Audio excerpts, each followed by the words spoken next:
তিনি যখন রোদের মাঝে খোলা আকাশের নিচে হাঁটতেন, সাহাবারা তাকিয়ে দেখতেন আমরা ভীত সন্ত্রস্ত, আমরা এই রোদের মাঝে বাইরে যেতে চাই না, যেখানে ধান দিলে খই হয়ে যাবে, চাল দিলে মুড়ি হয়ে যাবে। এ প্রচন্ড গরমের মাঝে তিনি হাঁটেন কেমনে? অবাক বিশ্বে উপরের দিকে তাকিয়ে দেখতেন নবী হেঁটে যায়, আর নবীর মাথার উপরে একটা মেঘের টুকরা ছায়া হয়ে হয়ে পাশে পাশে যায়।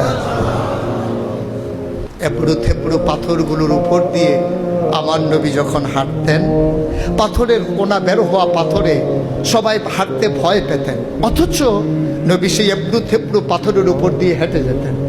তারা চিন্তা করতেন নবীর কদমের নিচে এই শক্ত পাথর পড়লে উনি কি ব্যথা পান না?